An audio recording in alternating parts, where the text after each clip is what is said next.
Falando ali de trocador de calor ainda, no processo de condensação, nós temos a descarga dos compressores de amônia. Os compressores descarregam o gás quente, o gás de amônia quente, a alta pressão e alta temperatura. E esse gás carrega consigo uma caloria que vai passar pelo condensador e você pode reaproveitar essa caloria, principalmente em frigoríficos, onde tem processos, por exemplo, higienização, escalda, esterilização, enfim, que a água quente é necessária. Os técnicos, os engenheiros, o pessoal da manutenção, enfim, das utilidades, eles acabam desenvolvendo sistemas de troca térmica que utilizam vapor para aquecer a água. Mas pode ser utilizada essa descarga do compressor entre o compressor e os condensadores para fazer um pré-aquecimento dessa água, porque essa caloria estaria sendo desperdiçada, estaria sendo jogada fora.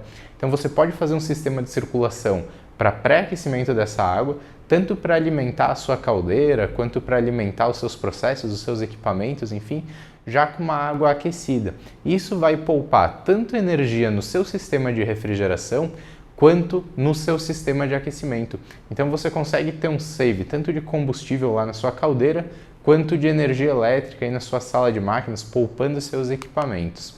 O controle proporcional dos ventiladores dos condensadores também pode ser feito, é um sistema muito simples, por controle de pressão, então você faz ele através de transmissores de pressão. Os transmissores de pressão, por sua vez, vão estar alimentando diretamente inversores de frequência ou um quadro de comando, e os inversores de frequência vão fazer a variação da frequência acionando ou desacionando motores, os motores do condensador.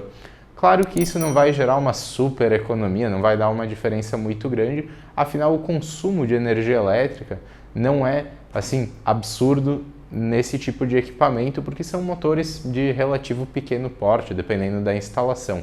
Mas o sistema funcionando de maneira proporcional, ele tem uma maior estabilidade, então não vai gerar um trabalho maior do que é necessário, um super resfriamento ali do seu fluido. Isso vai garantir que o processo seja estável durante todo o curso dele.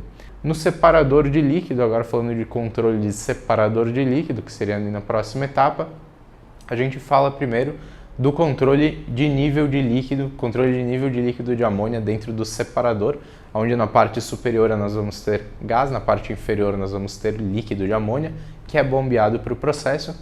O controle de nível de maneira on-off, ele é feito através de boias de nível. As boias de nível para amônia são o modelo AKS38 da Danfoss, que foi substituído agora por interruptores de nível. O modelo é o LLS4000, muito similar a um transmissor de pressão, por exemplo, o aspecto físico dele. Até a gente pode colocar uma foto aqui agora para vocês verem. Então, o LLS4000 substituiu. O AKS38, que era um modelo antigo, ele segue ainda sendo produzido, mas aos poucos, progressivamente, vai sair de linha, como as antigas válvulas PM, por exemplo, e outros equipamentos que foram sendo substituídos por versões com maior tecnologia embarcada, maior conectividade. O LLS4000, por exemplo, pode ser comandado através do celular, então ele tem essa comunicação, essa facilidade. Você consegue ter todo o monitoramento, todos os alarmes, você consegue fazer a programação dele, então fica muito fácil.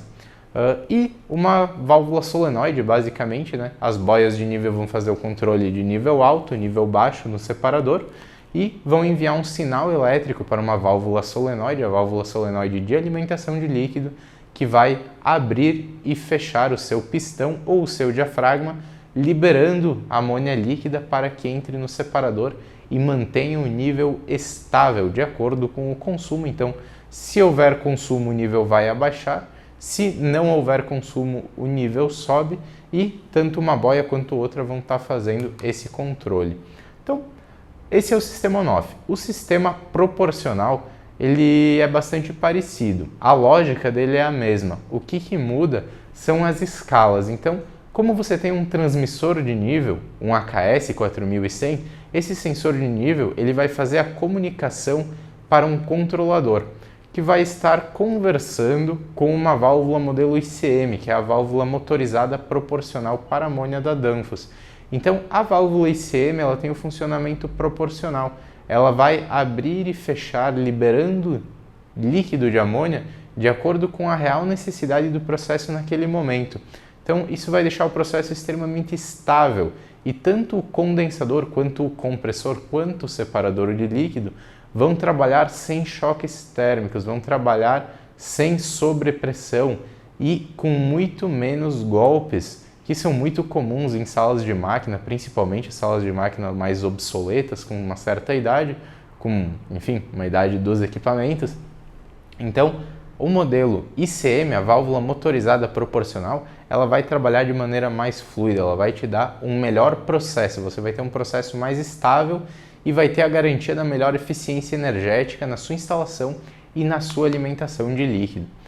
Agora, falando em evaporação, falando dos evaporadores, dos equipamentos frigoríficos. Então, a alimentação de líquido em evaporadores também, on-off ou proporcional, sendo que ela vai ser feita exatamente da mesma forma como ela é feita no separador, por exemplo. Então, o princípio é o mesmo. Você vai utilizar uma solenoide, aí existem alguns modelos da Danfoss, por exemplo, a EVRA, a antiga EVRA, a ICF EVRAT, que é uma EVRA com o filtro e a parte da solenoide no mesmo corpo, monobloco, e a válvula ICF também, que é o bloco de válvulas da Danfoss.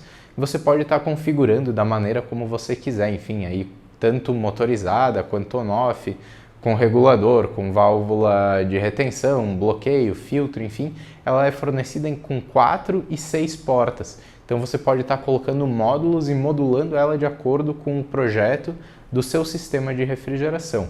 E proporcional também feito com a válvula ICM. Falando em controle de processo, sucção, a gente destaca sucção em 3 pontos. No controle por pressão, no controle em 2 estágios e no controle modulante. O controle da sucção por pressão é feito com uma válvula modelo ICS da Danfoss e piloto tipo CVP. Então, a válvula ICS mais o piloto CVP é utilizado em processo de sucção para controlar a temperatura interna do evaporador e, consequentemente, a pressão. Então, temperatura e pressão sendo controladas, a câmara fria vai estar operando em determinado regime, em 0 grau. O controle por pressão, na verdade, ele é utilizado normalmente para temperaturas mais próximas a zero, até no máximo menos 10. Quando a gente fala em menos 20, menos 35, é muito difícil esse tipo de controle. Então, normalmente o pessoal acaba utilizando uma solenoide de 2 estágios, que é a ICLX. Ela vai funcionar como? Ela vai abrir 10% da sua capacidade, estabilizar a pressão e depois abrir os outros 90%. Então, o que acontece? Ela evita da mesma forma os golpes, ela não tem um funcionamento proporcional, mas ela tem um funcionamento equalizado de acordo com estágios. Então, como ela abre em 2 estágios, ela permite que o processo ocorra de maneira mais fluida, mais tranquila. E também, aí com funcionamento proporcional, é o mesmo caso da injeção de líquido do separador, onde vai ser utilizada uma válvula motorizada, modelo ICM da Danfoss, fazendo a abertura e fechamento do processo de sucção de amônia de maneira proporcional, exatamente de acordo com a necessidade do equipamento do processo naquele momento, mantendo a pressão e a temperatura constante e com baixíssima variação dentro do processo.